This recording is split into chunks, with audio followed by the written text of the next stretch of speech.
आइए प्रश्न है कि दो पात्रों में 504 लीटर और 735 लीटर दूध है।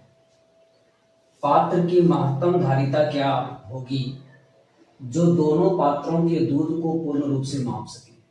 जब भी कभी ऐसा बोले कि महत्तम धारिता क्या होगी जो दोनों पात्र को पूर्ण रूप से माप सके, तो ऐसी स्थिति में हम लोग क्या करते हैं, दोनों का HCF निकालते हैं। HCF जो आएगा वही आंसर हो जाएगा। तो आइए हम लोग HCF निकालते हैं इसका।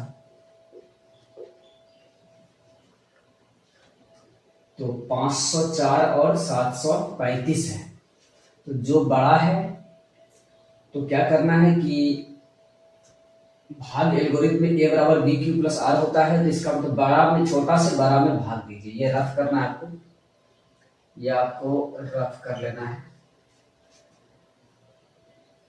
504 में भाग देना है आपको किसमें, 735 में। एक बार में आ जाएगा 504, बचेगा कितना, एक बचेगा, 3 और 2। फिर इससे आपको देना है कितना में, 504 में।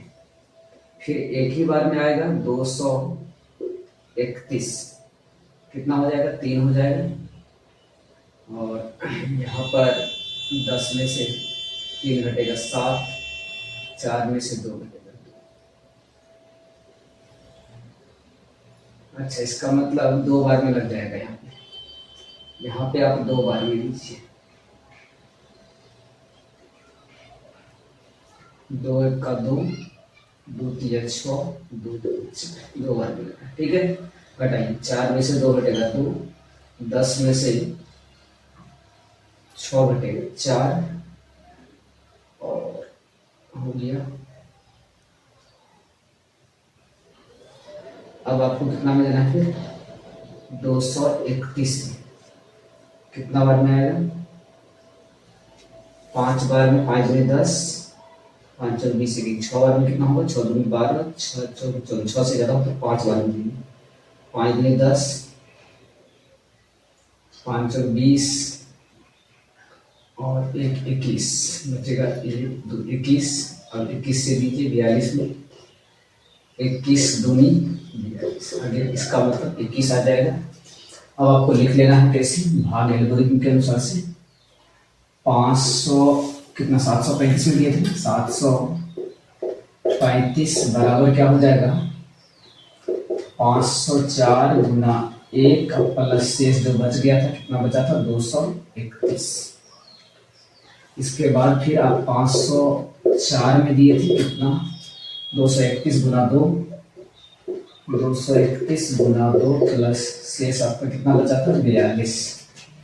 फिर आप 231 में दिए, 231 में दिए तो कितना, 42 गुना 5 प्लस 21, 42 गुना 5 प्लस 21। इसके बाद फिर 42 में दिए, कितना हो जाएगा, 21 गुना 2 प्लस 0, 21 गुना 2 प्लस 0। जब शेषफल 0 आ जाएगा तो वही HCF होता है, इसका मतलब यही हुआ। लिखेंगे इसलिए 735, अच्छा ऐसे लिखें, इसलिए HCF 735 और 504 कितना हो जाता है, 21 हो जाता है, ठीक है। तो कहने का मतलब पात्र की महत्तम धारिता कितना होगा, 21 लीटर। तो लिख देंगे, अतः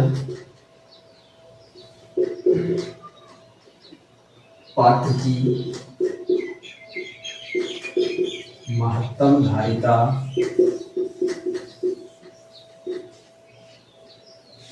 बराबर हो जाएगा 21 लीटर। ये आपका आंसर होगा। लेकिन अब देखिए, ये रफ कीजिए या ऐसे भी आप कर सकते हैं, सामने दिखा भी सकते हैं या रफ में भी इसको कर सकते हैं। ये आंसर।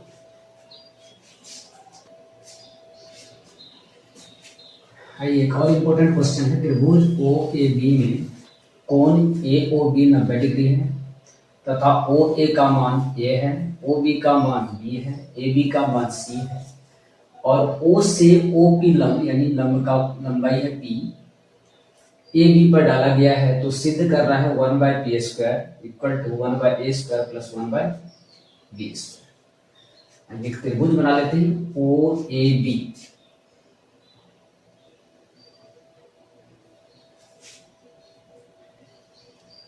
ये समकोण त्रिभुज बन गया जिनका कोण ओ समकोण है, यहां ओ हो जाएगा।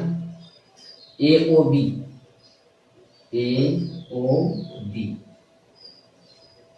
का है ओ ए है, ये ओ ए इसकी लंबाई ए है, ठीक है। ओ बी बी है, ये पूरा बी है, और ए बी सी है, ये पूरा सी है, ठीक है। ये पूरा यहां से लेके यहां तक सी है। अब यहां का था ओ पी जो है ए बी पर लंब है, यहां से ए बी पर लंब है, कहने का मतलब ये लंब है, ठीक है। इसका ओ पी, इसका नाम पी है, इसका माप भी पी ही दिया हुआ है।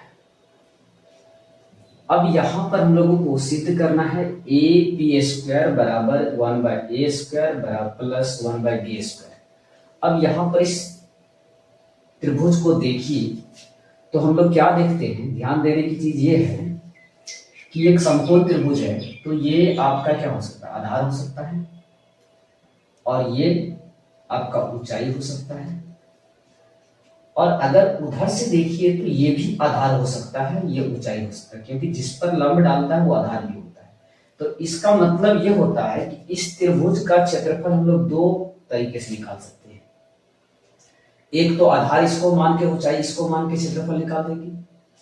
दूसरा आधार इसको यानी ए बी को आधार मान के और ओ पी को ऊंचाई मान के भी क्षेत्रफल निकाल देंगे।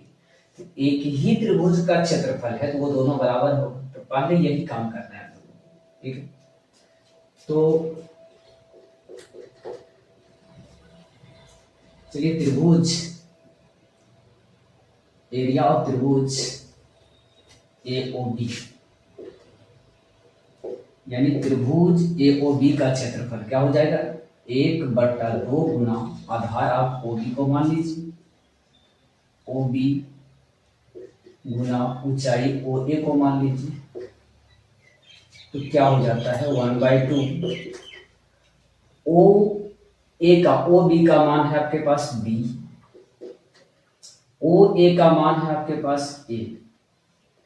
ये आपका समीकरण नंबर 1 कर दीजिए आप, ठीक है। पुनः हम लोग इसी त्रिभुज का क्षेत्रफल निकालेंगे, पुनः एरिया ऑफ त्रिभुज ए ओ बी। अब आपको करना क्या, आधार इसको मानना है और लंब ओपी को मानना है। तो फिर से 1/2 आधार आपको ए बी कर देना है, गुना ऊंचाई आपका ओपी हो जाएगा। तब क्या हो जाता है 1/2 into A B, A B का मान आपका कितना सी है, ओपी का मान आपका पी है। ये आपका समीकरण नंबर 2 हो जाता है। अब ध्यान दीजिए दोनों एक ही, इस साइड बराबर है तो इस साइड भी बराबर हो जाएगा। समीकरण फर्स्ट तथा समीकरण सेकेंड से, तो क्या हो जाएगा 1/2 इंटू बी इंटू ए,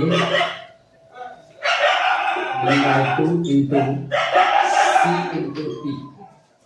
यहां से 1/2 और 1/2 को काट दीजिए, क्या आ जाता है आपके पास ए बी, ए गुना बी बराबर सी पी। इसको आप नहीं, यहां से आप को करना क्या है, तो सी का मान निकाल लेना है। अब क्यों निकालना है ये हम लोग समझेंगे। सी बराबर क्या हो जाएगा ए बी बटे पी, इसको हम लोग समीकरण 3 मान लेंगे। अब सी का मान इसलिए निकालना है कि अब हम लोग सी को लेकर के पाइथागोरस प्रमेय से पाइथागोरस प्रमेय लागू कर देंगे। अब यहां पर त्रिभुज ए ओ बी में कोण ए ओ बी क्या है 90 डिग्री है, इसलिए यहां पर पाइथागोरस प्रमेय लगा देंगे। पाइथागोरस प्रमेय क्या होगा, पाइथागोरस प्रमेय क्या बताया है कि 90 डिग्री, ये इस त्रिभुज की बात हो रही है, यहाँ 90 है, इसके सामने वाला भुजा कर्ण हुआ, ये पूरा कर्ण हुआ, तो इतना का स्क्वायर बराबर हो जाएगा ओ ए का स्क्वायर जो ओ बी का स्क्वायर। तो कहने का मतलब ये हुआ कि ए बी का स्क्वायर बराबर हो जाएगा ओ ए का स्क्वायर प्लस ओ बी का स्क्वायर, यानी कर्ण स्क्वायर बराबर हो जाएगा लंब स्क्वायर जोड़ आधार स्क्वायर। तो अब यहां पर ए बी का मान क्या है, ए बी का पूरा मान कितना है, सी है, यहाँ सी स्क्वायर हो जाएगा बराबर ओ ए का मान ए है, ए का स्क्वायर हो जाएगा, ओ बी का मान बी है तो बी का स्क्वायर हो जाएगा। ठीक है, यहाँ अब यहां पर आपको समीकरण थर्ड से सी का मान रख देना है। समीकरण थर्ड से, तो थर्ड में सी का मान आपको पता है ए बी बटे पी, तो यहां पर लिखिए ए बी बटे पी स्क्वायर, स्क्वायर दे दीजिए बराबर इधर हो गया आपका ए स्क्वायर प्लस में बी स्क्वायर। अब यहां पर क्या हो जाएगा, ए स्क्वायर बी स्क्वायर बटे पी स्क्वायर बराबर क्या हो जाएगा ए स्क्वायर प्लस बी स्क्वायर। अब क्रॉस का मल्टीप्लीकेशन से ये क्या आ जाएगा, इसके नीचे आ जाएगा। ठीक है, तो आप इसको लिखिए यहां पर 1/पी स्क्वायर, इसको क्रॉस मल्टी के हिसाब से इधर लेते आते हैं, तो ये पूरा यहां आ जाएगा, तो हो जाएगा क्या ए स्क्वायर प्लस बी स्क्वायर बटे ए स्क्वायर बी स्क्वायर। ठीक है, क्या ये समझ में आया। अब यहां से फिर से क्रॉस मल्टी कीजिए तो यही चीज आ जाता है, नहीं सॉरी यहाँ पर ए बी होगा, सॉरी ए बी होगा। अब ए स्क्वायर बी स्क्वायर, तो यहाँ पर फिर से क्रॉस मल्टी कीजिए, यही चीज आ रहा है नहीं आ रहा है, ए स्क्वायर बी स्क्वायर यहाँ आ जाएगा और बटे पी स्क्वायर और ये। ठीक है, अब आपको इसको अलग कर देना है, हो जाएगा सिर्फ 1/पी स्क्वायर। अब ए स्क्वायर बी स्क्वायर दोनों के लिए ए स्क्वायर बट्टे क्या होगा ए स्क्वायर बी स्क्वायर और प्लस बी स्क्वायर बट्टे क्या हो जाएगा ए स्क्वायर बी स्क्वायर। यहां से बी स्क्वायर कैंसिल, यहां से ए स्क्वायर कैंसिल, तो क्या हो जाता है 1/पी स्क्वायर बराबर 1/बी स्क्वायर प्लस 1/ए स्क्वायर। यही आपको लाना था, तो इसलिए 1/पी स्क्वायर बराबर 1/ए स्क्वायर प्लस 1/बी स्क्वायर प्रूव किया जाता है।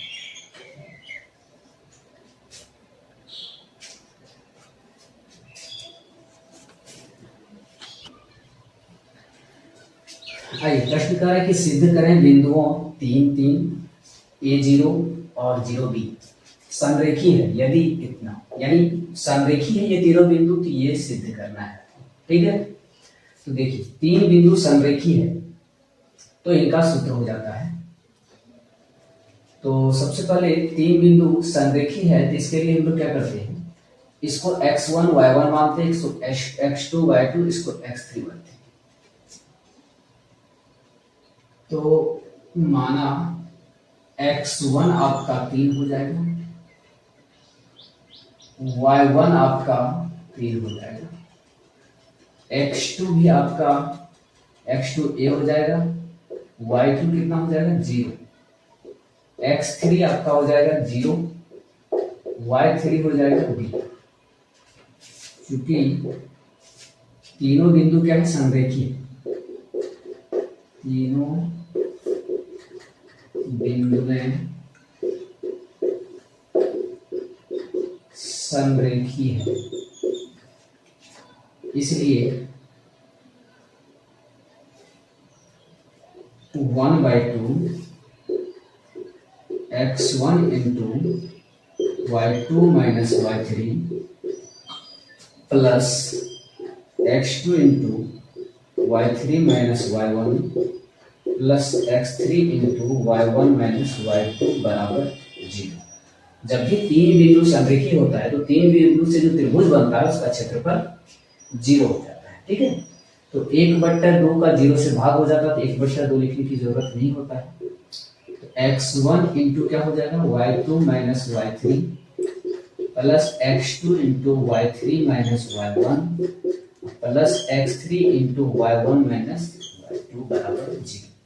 अब इन पर रखिए x1 कितना है मान रखिए, x1 का मान 3 है y2 माइनस थ्री होगा, तो y2 minus three, y2 minus three, zero में b को हटाइए, जीरो माइनस b हो जाएगा, प्लस x2 आपके पास a है, y3 minus one, y3 minus one, three ये है, वन ये है, b minus three, b minus three हो जाएगा, प्लस x3 आपके पास कितना है, जीरो है, और इंटू क्या हो जाएगा, y1 minus two, y1 minus two, यही दोनों है, तो तीन में से जीरो को घटाइए, बराबर 6।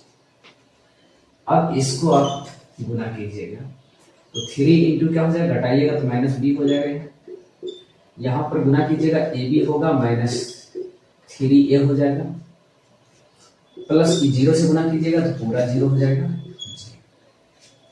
अब यहाँ पर क्या बचा, minus three B plus A B minus three बराबर जीरो। अब यहाँ जो आपको सिद्ध करना है उनको ध्यान में रखना है, ठीक है। अब हम क्या करते हैं, यहाँ ए बी को इधर भेज देते हैं, या थ्री को उधर भेज देते हैं, या ये दोनों माइनस वाले को उधर भेज देते हैं, ठीक है। कुछ भी कीजिएगा, आ जाएगा, कोई दिक्कत नहीं। तो अगर हम यहाँ पर ए बी को रखते हैं, इधर क्या हो जाएगा, उधर क्या जाएगा, उधर आपका चला जाएगा थ्री बी, और ये जाएगा प्लस थ्री।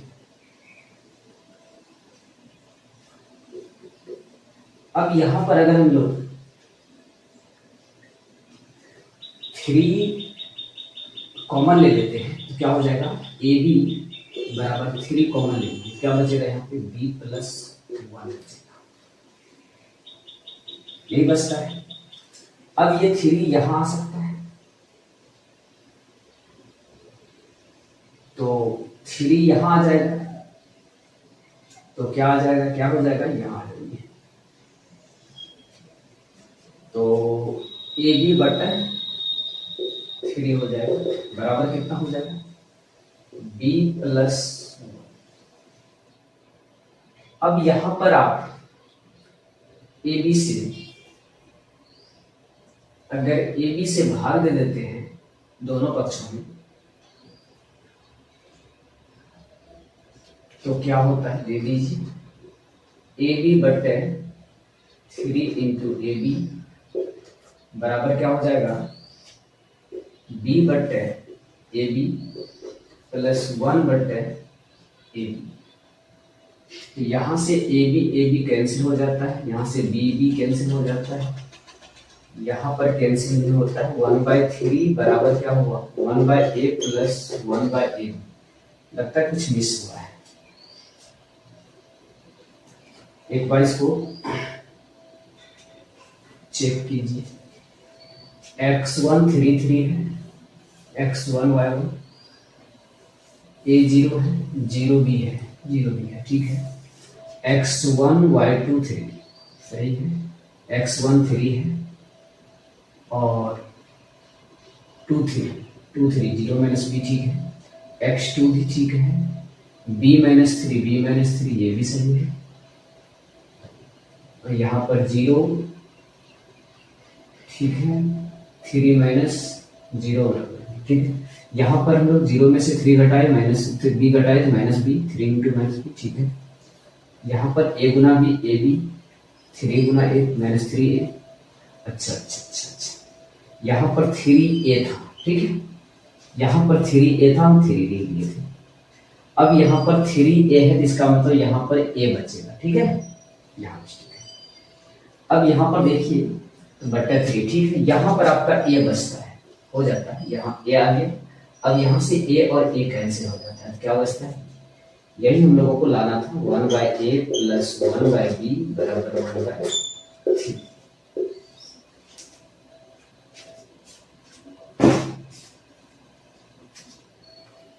आइए एक सवाल है द्विघात समीकरण से कि 9a² b² x² minus 48 abcdx plus 64c² d² equal to 0 का मूल निकालना है।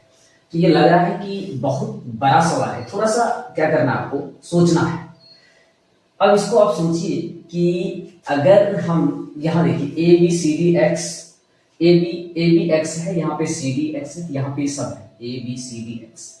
तो अगर यहाँ पर सोचिए कि लगता है ऐसे कि ये ए स्क्वायर बन सकता है, -2ab हो सकता है, बी स्क्वायर हो सकता है, ऐसा लग रहा है। तो चलिए हम लोग करके देखते हैं। 9a square B square X square -48abcdx plus 64c square D square. ठीक है, अगर हम लोग क्या करें इसको, अगर हम लोग इसको a बना दें स्क्वायर में, तो 9 का 3 का वर्ग 9 होता है, a b और x कर दीजिए होल स्क्वायर कर दीजिए, पूरा को a समझिए। तो क्या इतना को वर्ग कीजिएगा तो ये आ जाएगा ना। अब देखिए -2a ये हमारे पास है 3abx। अब इसमें देखिए 6 कितना भाग दीजिएगा, 6 से कितना हुआ 8 होगा, तो 64 8 का वर्गमूल होता है। इसका मतलब b आपका क्या होगा 8, जो बच गया उसको लीजिए ए बी एक्स को हटा दीजिए, ए बी एक्स को हटा दीजिएगा तो सी डी हो जाएगा सी डी। अब आप इसको गुना करके देखिए, आता है 2 तिहाई 6 6 48 A B C D X. आगे 2ab plus B square, B का मतलब हमारे पास ये आया है 8cd का होल स्क्वायर बराबर 0। अब यहाँ पर देखिए क्या सही है, इसको मिलाइए वहां से। तो 3 का वर्ग 9a square B square X square, ठीक है। इसको गुना कीजिएगा 8 के 24 दूनी 48 A B C D X, ठीक है। अब यहाँ 8 का वर्ग 64 हो जाता है, सी स्क्वायर डी स्क्वायर कंप्लीट। अब इसको हम लोग क्या लिख देंगे ए स्क्वायर, ये क्या हो गया A square -2ab plus B square, A minus B का होल स्क्वायर। ए आपके पास क्या हुआ 3abx माइनस बी आपके पास क्या हुआ 8cd इतना का होल स्क्वायर बराबर 0। अब यहां से आपको x निकालना है, तो स्क्वायर के बदले उधर क्या हो जाता है रूट हो जाता है, तो स्क्वायर 0 का रूट 0 ही होता है। तो कहने का मतलब क्या आया 3abx माइनस 8cd बराबर 0, ठीक है। स्क्वायर के बदले में रूट हुआ, 0 का रूट 0 ही होता है। अब आप इसको इधर भेज दीजिए, तो 3abx बराबर क्या हो जाएगा माइनस में प्लस में हो जाएगा 8c। अब आपको x निकालना है, तो x बराबर क्या हो जाएगा, ये गुना में है यहाँ पे, तो उसको भाग में लिखिए उधर 8cd बाय कितना हो जाएगा 3ab। तो कटने वाला नहीं है कुछ, तो यही आपका मूल हो जाता है, यानी अतः मूल आपका हो गया 8cd बाय 3ab आंसर।